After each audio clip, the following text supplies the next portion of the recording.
Hi, my name's Dr. Ewa Piejko. I'm a GP in Strathfield, say Bendigo, and I'm the medical advisor for Murray PHN Central Vic region.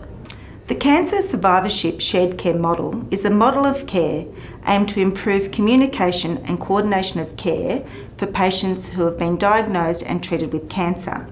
It starts from the time of diagnosis and it continues through after treatment until they've been fully cleared of cancer and the effects of treatment, or unfortunately until they have deceased. The aim of the model is to improve communication between the oncologist, the GP nurse and the patient to try and make sure that all aspects of care are covered. It includes a cancer survivorship shared care GP management plan, which is very similar to other GP management plans for chronic disease that we are familiar with, such as diabetes and heart disease, but it's to look at specific aspects of their cancer survivorship. Unfortunately, statistics show that our residents living in rural and remote areas of Victoria have a reduced rate of survival after diagnosis with cancer compared to those living in urban Melbourne. In fact, those living in the Loddon Mallee region have a 4% decreased 5-year survival rate. So the oncologist will provide the patient and the GP with information that is up-to-date, evidence-based on the types of treatment the patient has received, the sort of follow-up they need, the regular screening tests, and the possible adverse outcomes that we need to look for or we need to manage. So by having this, we can have a coordinated approach to the care of the patient.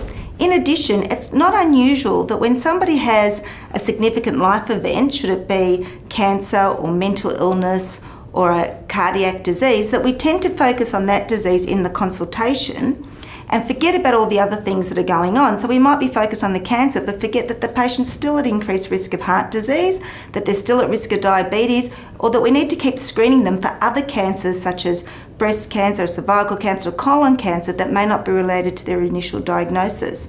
So this plan will help provide a holistic, coordinated approach to not looking at the disease and its effects, but also to the other things that will continue to affect that patient through their lifetime after survivorship.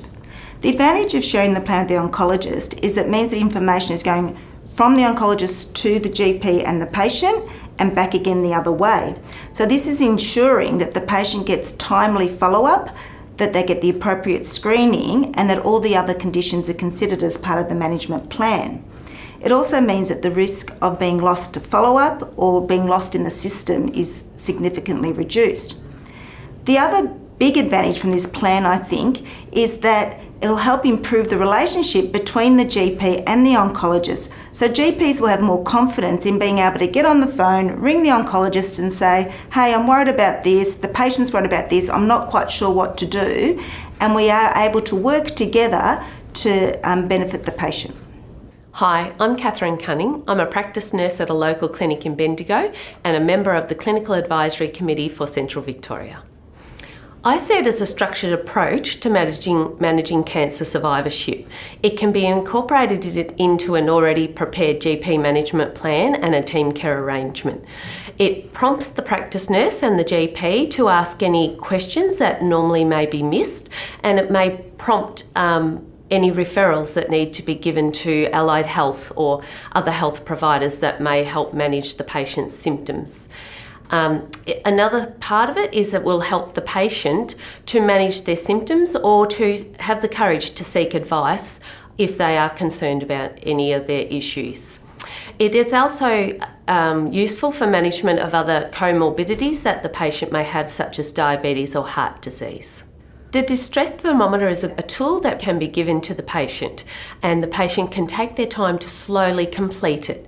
It's a way for the GP or the practice nurse to be able to engage the patient on issues such as how the patient's going physically, how they're going practically, how they're coping at home, particularly their emotional status, how they're coping with the diagnosis or the follow-up care, and how their family are going.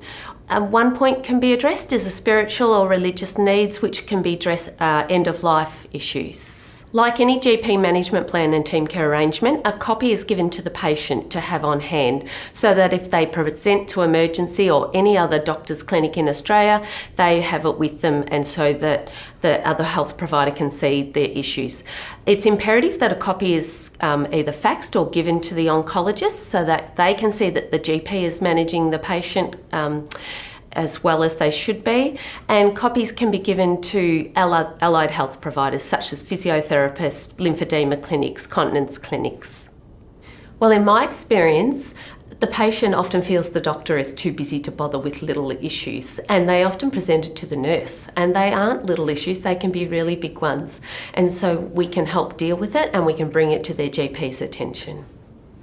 So from my point of view, where I find it's really useful is because the GP nurse has much more time with the patient, that they can then explore things a bit further, develop some rapport with the patient, and the patient has the confidence to raise some of these things that they wouldn't tell us because they think that, we're too busy. So the nurses being able to focus our part of the consultation to the parts that only the doctor can look after, as the doctor is best placed to look after. So it's efficient use of the system. It also gives the patient someone else to go to as a first point of contact if they can't get an appointment with their GP. I would really like to encourage the practice nurses to use the distress thermometer and the cancer survivor care plan. It's an extremely useful tool. It will prompt you to ask the questions you may not think of, and it will prompt the patient to confide in you issues that they think are not worth mentioning. So please try to use it, and we'll look forward to receiving your feedback. And I'd like to ask all the GPs to try and take this model on board and give it a go. Please identify your patients who are cancer survivors, who you may not have done a chronic disease management plan in the past, but for whom this might apply. We'll be looking to survey everyone in 10 weeks' time to see whether this has worked, what could be done to improve it. At the end of the day, what we're really trying to do is to use this model to help improve the rates of cancer survivorship for our patients in Victorian rural and remote areas. Thank you for your time today.